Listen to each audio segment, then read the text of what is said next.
Hey everyone, Dame to the Chair from the StarCraft 2 Guidance site, bringing you a quick tactics video on the Ghost unit available to Terrans in StarCraft 2, which is this guy right here. So he's built from a barracks building with an attached tech lab and also requires the Ghost Academy to be present.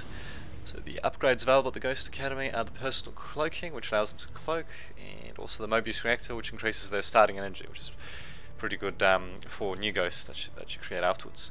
You can also get nukes, but of course you need the factory as well to get the nuke in the Ghost Academy. And of course, one Ghost Academy can only have one nuke in it as well, which kind of ridiculous, really. But what can you do? To say the least. So yes. Ghosts are pretty useful units against the Protoss and the Zerg, although against Terrans they're a little bit limited in their use, although they can still be pretty useful against things like Ravens and all that for draining their energy using their EMP round. They can also drain orbital commands of their energy, so they won't be able to use scans or drop mules or anything like that. And yeah, they can still be used to call down nukes as well on enemy Terran forces, as well as the Protoss and Zerg forces. So against the Protoss, yeah, you'll usually be using EMP round quite a bit, although Snipe would also be pretty effective as well, because yeah, it does extra damage against psionic. Another thing to note as well is that its default weapon, as you can see, does extra damage versus light units, which is quite a few Zerg units and a few Protoss and Terran units.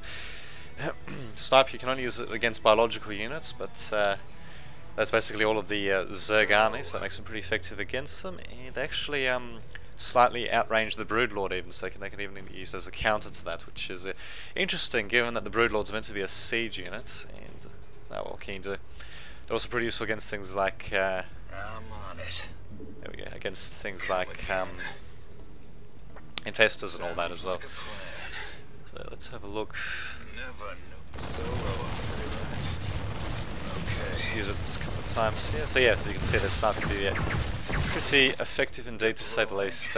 Especially because it does additional damage against psionic, which is spellcasters. So yeah, against enemy spellcasters such as queens, infestors, that sort of stuff. And MP round is also pretty effective against the Protoss because it can remove quite a few of their shields.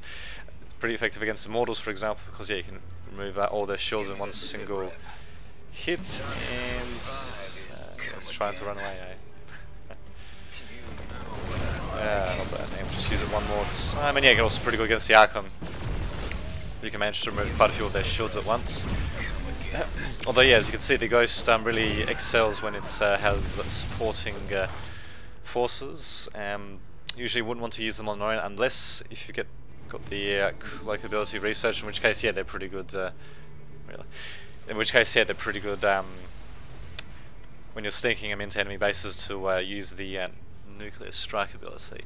Problem with nuclear strike ability, of course, is that the Ghost has to be standing still and doing nothing else for 20 seconds, and if he's killed before that, then the nuclear strike is cancelled, so that's something to keep in mind. Also, when you do a nuclear strike, the enemy gets a notification sound, and if they look carefully, they can actually see the little red dots that appears when you're doing a nuke strike as well, so something to keep in mind there.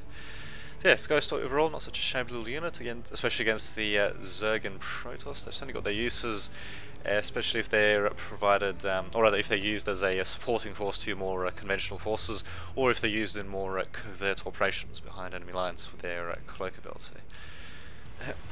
And yeah, they're pretty expensive though for infantry units though. So yeah, you definitely don't want to send them in helter-skelter, to say the least, but yeah, they can certainly pay for themselves if used properly, to say the least.